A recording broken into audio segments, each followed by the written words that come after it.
Allah mampu mawon tiap disa dikai nabi, tapi Allah tidak melakukan itu, cukup nabi sitok terus kabeh iki kon anut Nabi Muhammad sallallahu alaihi wasallam. Mulane ana guyonan wong Arab wong Jawa apik endi? Apik wong Jawa aja. Ke wong Arab iku cara obat iku dosis tinggi, mulane dikirimi nabi. Wong Jawa cukup mudin, cukup kiai wis Islam. Dadi rapati salah lah. Penyakitnya ringan, jadi diobati kiai iku wis dadi iman. Nah wong Arab kudu napa? Nabi. Berarti penyakit berat mbek ringan apik endi? Apik ringan, mulane jare kiai Jawa kita apik wong Jawa Gus mbek wong Arab. Mergo ora butuh napa? Nabi. Berarti dosisnya kan kecil ya, rendah. Sauni-uni mus. Wong bingung, ngono kok omongane wong napa? Bingung. Lha opo nganalisis ngono barang. Ya wong nganggur iku repot terus.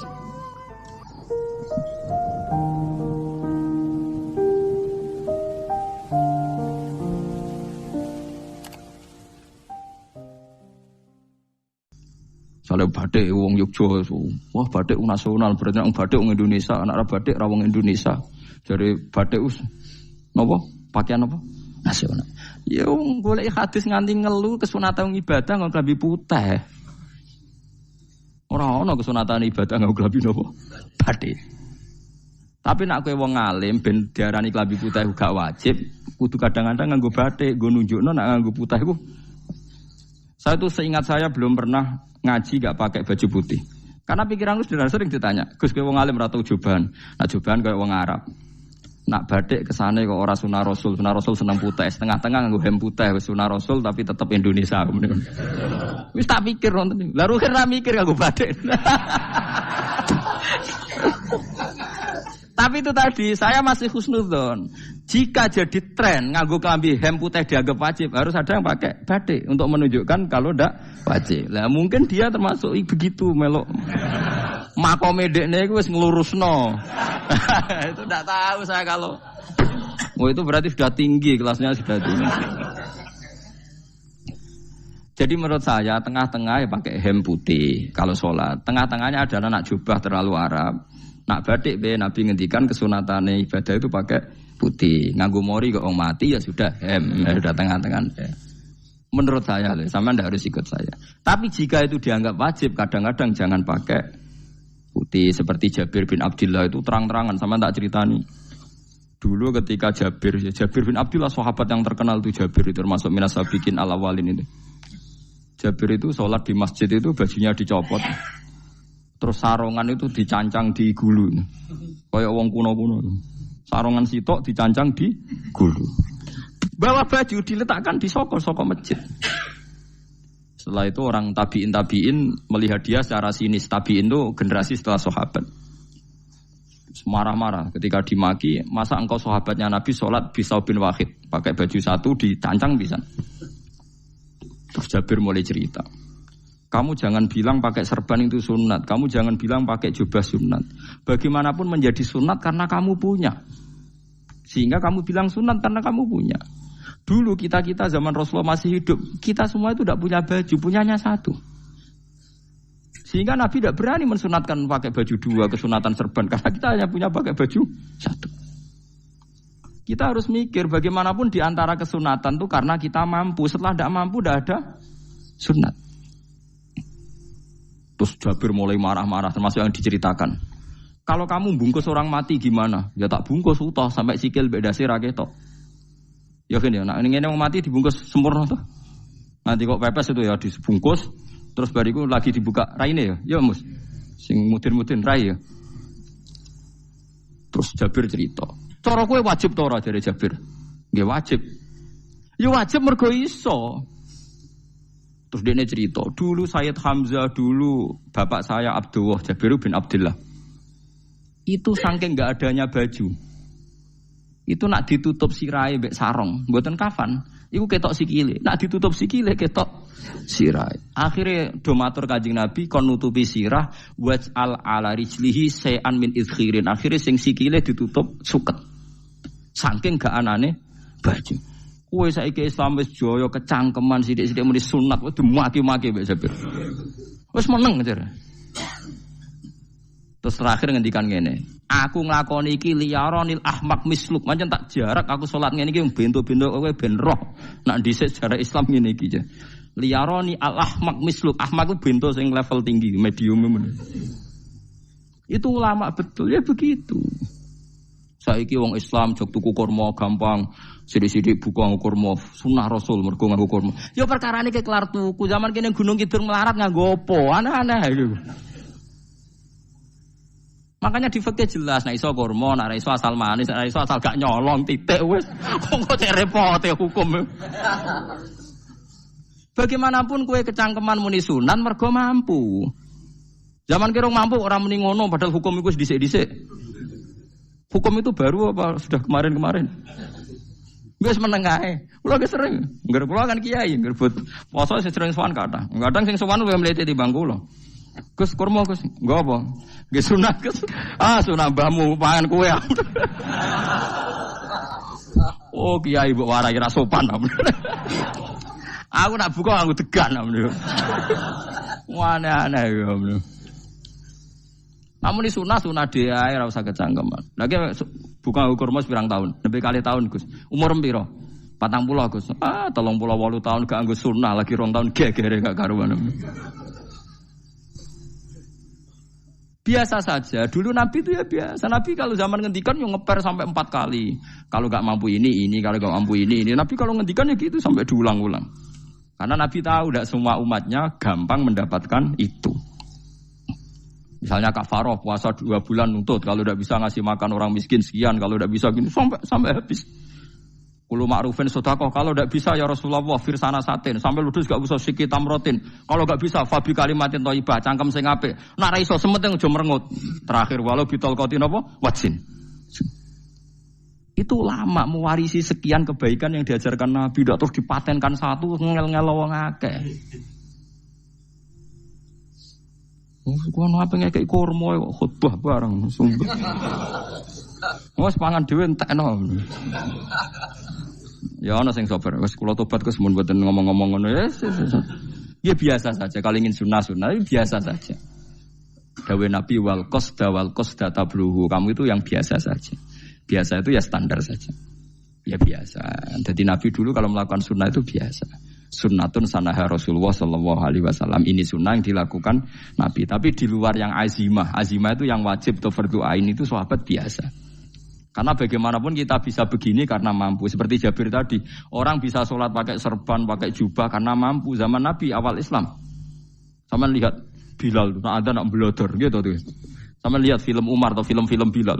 Itu memang nyata dulu itu la yajidu ahaduna illa thawban wahidan. Tidak ada yang kecuali punya baju apa. Sama dulu film-film, mulai versi seneng kitab sampai versi film itu sama. Bilal nak adzan ya blodor, ora adzan di blodor gak sopan. Oh memang ya duwene klambi mok sitok iku. Adlok ceritane Sa'labah bersolat salam langsung melayu. Berkali-kali yang bersalam melayu.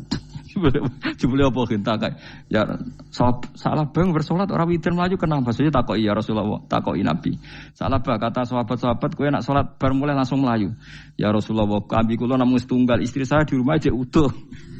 Iku saking ndak adanya baju. Nah, saiki nang sunatno kon. Ya begitu. Makanya ketika Sayyidina Umar idza ausa Allah fa ausiu. Nanti kalau sudah jembar ya jembar. Nak lagi ruwet ya ruwet. Ya sudah biasa saja. Paham ya? Jadi kalau suwun misalnya malah yudroku kulu, la yudroku nopo kulu. Kalau tidak bisa semua jangan sama sekali. Jadi misalnya kita tidak bisa jubahan, tidak bisa serbanan mergo wong Arab.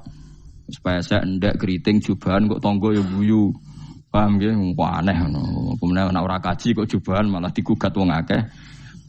Ya sudah pakai hem putih saja. Sementing dua semangat sunnah putihnya misalnya. Ya tengah-tengah gitu. Tapi kalau kira-kira dianggap wajib ya kan ganti badai kayak Ruhin itu. Itu makomnya sudah itu tadi. Sudah tinggi sekali. Ya Nabi itu misalnya Nabi nyifati rambut yang baik itu yang lurus ngombak gitu. Sifatnya Dajjal itu keriting. Tapi yang keriting ya enggak apa-apa. Bukan berarti wah keriting mirip Dajjal janda gitu. Ya itu kan Allah menunjukkan kekuasaan. Nanti kalau Allah bikin lurus semua dikira gak mampu bikin yang keriting. Ya sudah dibikinlah yang keriting. Ya sudah gitu biasa saja buatan. Mboten berlebihan. Paham gitu? Jadi Nabi itu kalau ngendikan seingat saya ini hafal banyak hadis. Kalau ngendikan tuh sampai berkali-kali.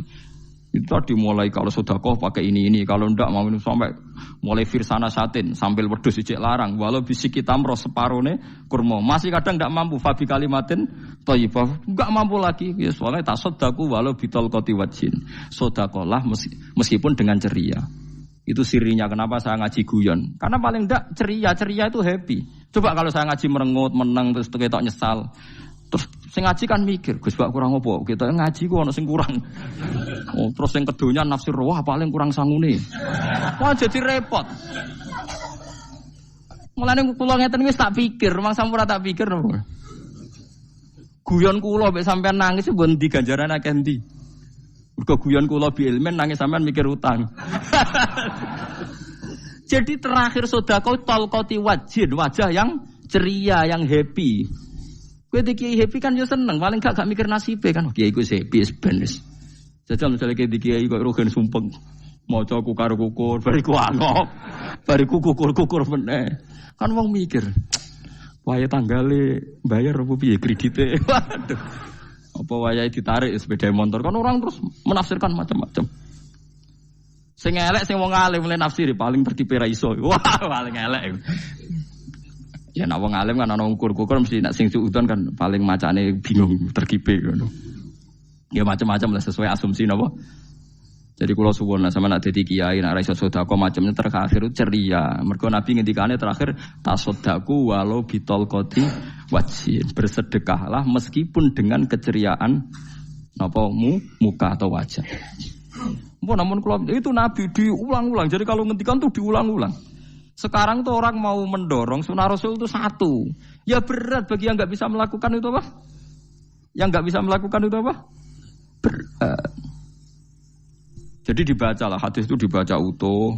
Ya bukan kita apa ya mau sekolah kepingine kabeh umat Nabi itu happy. Mergo selama itu tidak maksiat berarti anut ajaran Kanjeng Nabi Muhammad sallallahu alaihi wasallam. Ma khuyira Rasulullah baina amrayni ilakhtara aisarohuma malam yakun isman. Rasulullah itu tidak pernah disuruh milih dua hal yang berbeda kecuali milih yang paling gampang. Asal itu tidak barang dosa. Itu hadis muttafaq alaih. Ma khuyira Rasulullah baina amrayni ilakhtara napa aisarohuma malam yakun napa isman. Jadi Nabi itu tidak disuruh milih dua hal, mesti milih yang paling gampang asal tidak nopo dosa. Makanya Nabi kalau ditanya, ya Rasulullah sampean nanti tawaf pakai unta apa enggak? Kesel ndi? Enggak kesel melaku, ya naik unta saja. Makanya Nabi kalau tawaf dulu pakai apa? Unta. Terus saiki mulane Arab Saudi PG MRT berkoordinasi Nabi unta terus saiki nganggo napa? Kereta lingkar. Sekarang baru diperdebatkan. Cek kurang ajar itu sebenarnya tamu spesial, misalnya pejabat negara sebenarnya atau tawaf numpak kereta muter. Diarani rasah dhisik Nabi numpak unta, diarani sah cek kurang ajar ning dhuwur. Terus sampai angop-angop terus tawaf. Sampeyan muni sah ta ora ya, jujur. Muni rasah Nabi dhisik tawaf. Ngagem unta muni sah kok kurang ajar. Wah, misalnya numpak kereta asenan anggap sithik-sithik sebeng 7. Kurang ajar juga. Saat ini lebih diperdebatkan, tapi ya mbak, sing bakas ngono ben ngerti hukum sampean, ben ora anak kiai iku bingung, ulama yo mikir hukum. Iku ketok ceria kula, sampean ora bingung ora ceria. Fa aba mongko mo sapa aksarun nasi sapa akeh manusa mo ila kufuron kecuali ngafirin nikmate Allah juhudan tegese ingkar li nikmati maring nikmat haitsu qalu sekirane ngucap sapa kufar mutir nabi nawi kada mutir nadien kaeringi udan kita binawi kada sebab posisi bintang sing ngene iki walau syi'na la ba'atna fi kulli qaryatin nadhira walau syi'na umpama ngersakno ingsun Allah la ba'atna iktine nugasno ingsun utawa ngutus ingsun fi kulli qaryatin ing dalam saben-saben daerah desa nadhiron ing wong sing ngelingno. Umpama wong ngersakno kabeh desa ya nabi, tapi kok kakek nabi malah repot kan. Yukhawifu kang ngekeki peringatan sapa nabi ahlaha ing penduduk Korea. Walakin ba'asnaka tetapi ning ngutus ingsun ka ing sira Muhammad ila ahli qura maring kabeh penduduk kuliah sekabehane ahli qura nadhiran khalidati nadhir khalidati nabi liya'zuma supaya gedhe apa ajruka ganjaran sira. Tapi kabeh nabi niku nggih pokoke Allah mampu mawon tiap desa dikai nabi, tapi Allah ndak melakukan itu, cukup nabi sitok. Terus kabeh iki kon anut Nabi Muhammad sallallahu alaihi wasallam. Mulane ana guyonan wong Arab wong Jawa apik endi? Apik wong Jawa aja. Ke wong Arab iku cara obat iku dosis tinggi, mulane dikirimi Nabi. Wong Jawa cukup mudin, cukup kiai wis Islam. Dadi rapati salah lah. Penyakitnya ringan, jadi diobati kiai iku wis dadi iman. Nah wong Arab kudu napa? Nabi. Berarti penyakit berat ringan apik endi? Apik ringan, mulane jare kiai Jawa, kita apik wong Jawa Gus wong Arab. Mergo ora butuh napa? Nabi. Berarti dosisnya kan kecil ya, rendah. Sauni-uni mus. Wong bingung, ngono kok omongane wong napa? Bingung. Lha opo nganalisis ngono barang.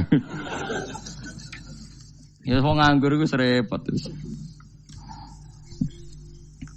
Fala tuti mongko aja nurut sira al kafirin ing pira-pira wong kafir fi hawahum ing dalam hawa nafsune kafirin. Jadi kalau aja anut wong kafir ning menyangkut hawa nafsu.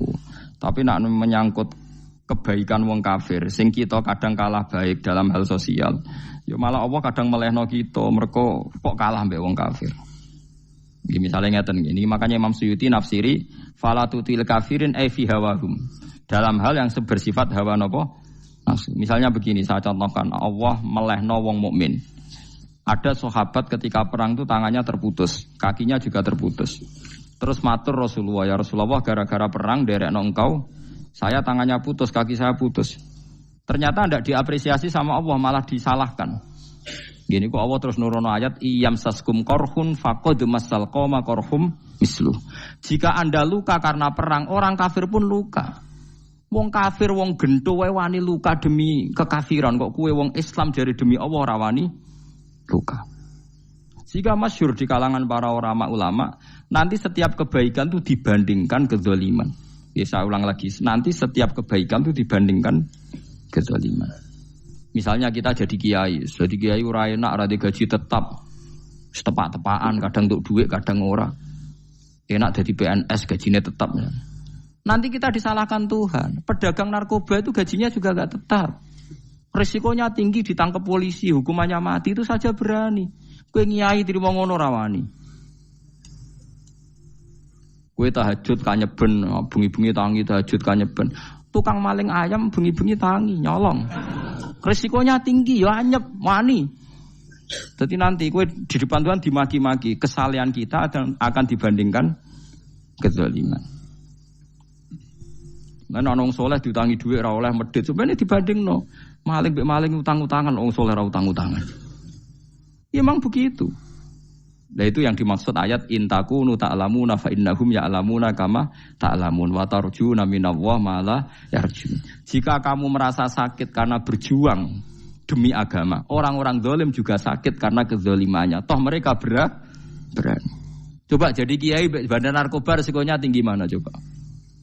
Resiko jadi bandar narkoba, antar geng narkoba juga musuhan, takut ditangkap polisi. Jadi kiai paling ono wong hasud sithik-sithik. Paling wong ngrasani. Kiai iso ngene omong tok, ora iso nglakoni, paling gitu. Padha kiai ini paling hasud. Ya sithik-sithik lah, paling serek. Kalau bandar narkoba gak cocok, nembak.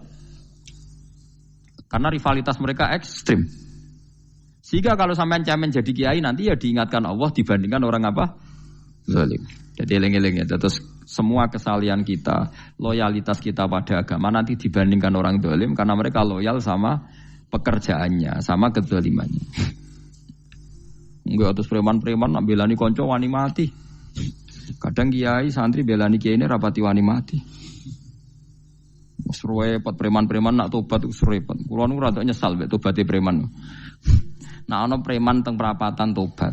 Niku terus neng masjid, men itikaf terus mbek wong sopan. Niku ora pas sajane. Nah, tobat itu tetep neng perapatan. Sing dhisik gagu wong disingkirno. Jadi ku tobat tenan sehingga dhisik perapatan sing gawat dadi gak gawat. Mergo sing preman gawat diganti preman sing lunak. Ora terus neng masjid ya sing iki tetep diganti generasine ngono. Mestine maksudnya mesti ora kok terus elek mboten mestine tobaté ngoten niku. Sayyidina Umar itu dulu itu menakut-nakuti orang Islam. Angger ono ndekne wong Islam wedi kabeh. Terus Abu Bakar ya wedi kabeh wedi. Suatu saat Rasulullah mlaku-mlaku ngerti Umar gulut ning ukat, menangan. Kata Rasulullah andikan yang Islam itu hebat Islam. Akhirnya Rasulullah berdoa, wa ma'izal Islam fi Umar. Akhirnya Umar masuk Islam. Hari Kamis masuk Islamnya. Ya sekira tahun Mika itu sadinane, kula roh sadinane dungane Kamis masuk Islam Jumat. Ning omahe adike, ning gone IP-ne. Kok diwacana Quran surat Toha. Bareng Islam metuki Nabi, mohon walhasil bareng Islam teng Zaid bin Arqam ning mbene Nabi terus langsung marani Umayyah Abu Jahal ora terus ning masjid menenge mboten langsung marani Abu Jahal. Angger ki ganggu Nabi tak pateni. Bariku marani Abu Jahal, aku saiki wis Islam iki ganggu Nabi tak pateni. Gentenan wong kafir sing delik. Paham nggih? Dadi enak lho maksudnya. Lah misale terus Umar dadi sopan santun terus ketemu wong dilo, ketemu Abu Lahab monggo dari akhir. Wah. Kacau. Artinya gak ada perubahan kan kalau gitu. Lan Ruhin mantan preman mboten kok tobaté ning kene ora roh kok. Mboten harus kiai dene. Mestine ngoten. Makanya Wahsy itu yang bunuh Sayyid siapa? Hamzah. Karena dia disuruh Hindun itu istrinya Abi Sufyan itu. Itu setelah membunuh Sayyid Hamzah dan dia Islam. Dan Nabi tidak siap melihat wajah Wahsy. Sumpahnya Wahsy apa? Saya bersumpah akan membunuh orang paling dibenci Rasulullah. Sebagaimana saya pernah membunuh orang paling dicintai Rasulullah. Terus tobatnya dia mateni Musailamah al-Kadzab. Wong sing ngaku Nabi ngarang Quran. Itu tuh sing mateni sinten? Wahsy. Jare Wahsy sebagaimana aku pernah membunuh orang paling dicintai Rasulullah. Tobat saya membunuh orang paling dibenci Rasulullah. Ya misalnya terus Wahsy tobat, terus sampean nyapu masjid, terus gak duwe selera tarung. Zaman kafir tarungnya tenanan, bareng Islam menyapu masjid. Bariku ngiseni jedinge terus bareng dijak perang wedi wae repot. Ya niku ide kula tapi ora kudu nglakoni. Nek mau cerita ilmu sampeyan ora kudu nglakoni. Ya tugale wong preman brah-brah. Blojo narkoba entek akeh dilakoni, nggo judi diakoni. Sewengi orang preman itu kalau judi 2 juta 3 juta loh. Bareng tobat ngoboni masjid 10.000. Padahal dunyane jek akeh. Mestine tobat yo. Saya zaman judi semalam 3 juta. Sekarang kalau pengajian atau ke masjid semalam 3 juta 100 lah minimal diluwai. Ora malah pas tobat nglebokno amplop masjid yo 10.000, kadang 2.000. Repot-repot. Tapi ya apik tobat. Iki cerita. Tidak begitu, mestinya berbanding. Paham nek sampean takok tobat itu cara ulama nggih ngoten niku berbanding. Mulane riyen Khalid bin Walid itu jadi panglima perang Islam itu. Saya masih ingat makalahnya Khalid bin Walid, fakama anni aktsartul qatla fi kufri aktsartul qatla fi Islam. Dulu ketika saya kafir adalah sangat banyak membunuh orang Islam. Perang Uhud kalah itu karena panglima orang kafir adalah Khalid. Dia cakap sekali dalam ngatur strategi perang. So Khalid itu utek elek kan, pikirannya ala sahabat yang menuso ruhin es kayak wong wedok ambek apa jenenge ghanimah mesti medun. Sahabat ora kabeh kaya aku kan ono kaya kue barang macam-macam. Gunung Uhud itu dhuwure mok sak musolane iki jamira Gunung Uhud kaya Merapi niku mboten. Nah kaya Merapi amanah ning dhuwur tetep ra kenek, meleyang to. Jadi Gunung Uhud itu dhuwure mok sak musolane mbok dhuwur putih. Wong kula nate mriko bolak-balik kan gak bisa nerong tahu. Kula kaya wong India dadi melok itikaf teng gunung lho. Uhud. Mbok piye dalile apa ya ora roh. Lah itu Khalid bin Walid pinter, dia ketika kalah itu muter ke belakang terus ghanimah itu dilepas. Ya dulu itu dalam perang dulu tuh ghanimah itu kan perempuan sama apa? Ya sama barang-barang itu. Ketika dilepas itu dianggap sudah mengaku kalah. Ada sahabat yang kok ruhin itu udah akabiru sahabat, ada sahabat papan atas, sahabat yang seperti itulah, sahabat kebanyakan turun ternyata Khalid itu muter terus naik dari belakang. Pas sahabat turun, dia naik dari apa? Yo penak karek mana iko dhuwur, itu akhirnya kalah. Itu ya gara-gara strategi ini Khalid bin Walid. Nah terus dia bersumpah, saya bersumpah semua kecerdasan saya, semua kecanggihan saya akan saya gunakan untuk membela Islam. Ini kelimake itu di perang Tabuk, di perang Yarmuk, di perang Tabuk. Itu di panglimani siapa saja yang ditunjuk Nabi itu kalah. Termasuk Ja'far bin Abi Thalib itu padahal panglima yang ditunjuk Nabi. Usamah ya kalah. Abdullah ya kalah. Semua yang ditunjuk Nabi itu mati semua. Akhirnya panglima diambil siapa? Khalid. Taruh saja gini strateginya. Anggap saja Arab itu padang pasir. Tidak, sampean biar tahu bahwa orang soleh yang cerdas itu banyak. Jangan kira soleh itu tidak butuh kecerdasan, butuh. Arab itu kan padang pasir. Mau jelas gini, gambarannya apa? Padang pasir. Itu kalau perang itu kan taruh saja orang Islam itu 3.000 musuhnya 10.000. Memang kejadiannya gitu, 3.000 musuh 10.000. Itu kan berbanding berapa itu? 30 ya? 1 banding 3 ya? Nah itu dulu, pasukan-pasukan Islam dulu itu sama-sama seperti soft sholat. Jadi memanjang. Ya akhirnya perang itu kelihatan sekali mana yang sedikit, mana yang banyak. Habis Khalid strateginya dirubah. 100 orang di depan, anggap saja gitu. Pokoknya tak kayak gambaran coro Jawa paling gampang. Lagi mau kitabnya malah bingung loh. 100 pasukan kuda yang di depan itu disuruh negarkan kuda. Disebut fal mughirati subha itu. Yang itu wal adiyati napa? Dobha fal mughirati subha itu. Jadi pokoknya anggap seperti itu. Fal muriyati apa? Qadha itu. Kuda yang 100 di depan disuruh menegarkan. Pokoknya kon gerak sehingga debu itu banyak bertebangan. Terus pasukan yang 3.000 itu disuruh memanjang. Memanjang sepanjang-panjangnya. Karena di depan ini ada tegaran kuda tadi, orang kafir yang di sana itu melihatnya ada bantuan datang baru. Wih, pasukan Islam itu kewakeh, panjang lagi. Dikira jumlahnya itu sampai 50.000 lebih. Paham sih maksudnya? Sehingga wong kafir melaju perkara ini tidak mungkin kita tandingi. Orang Islam dapat bantuan baru, padahal ya wongnya podo. Mau baris setok dirubah.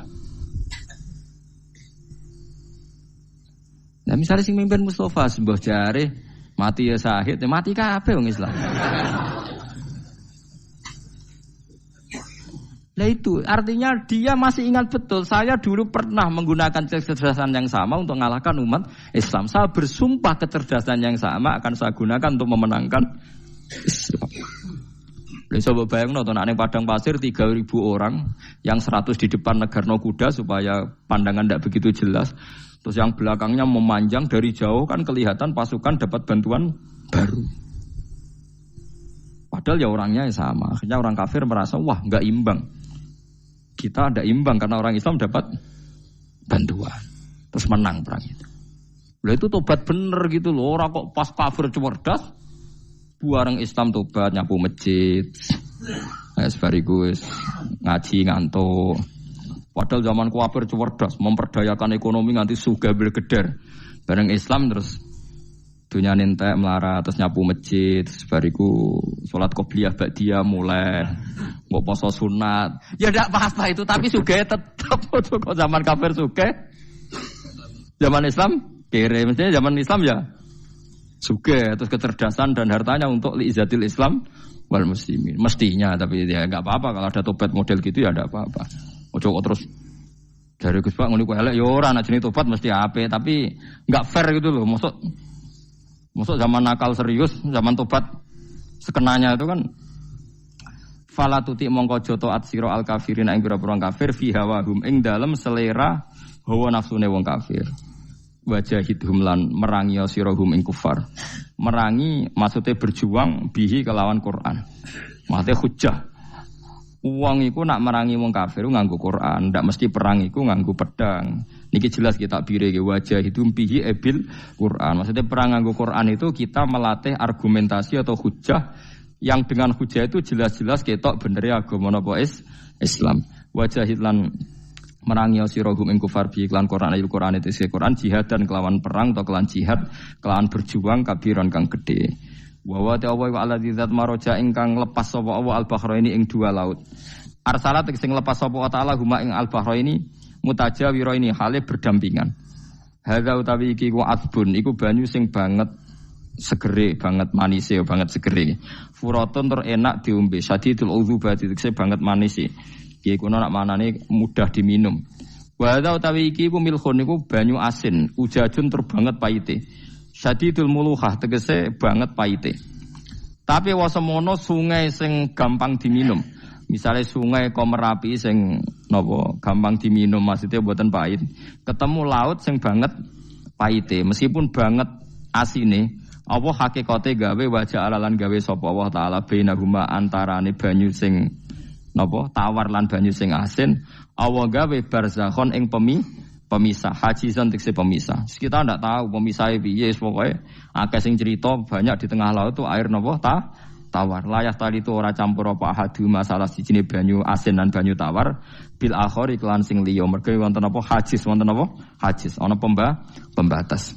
Wa hijron lan tegese pembatas mahjuron kang iso nglindungi. Sitron tegese tutup. Mamnuan kang iso den cegah bi sebab anane sitru. Sebab anane pembatas apa ikhtilatuhuma apa campure banyu asin lan banyu tawar. Walami wa waladi.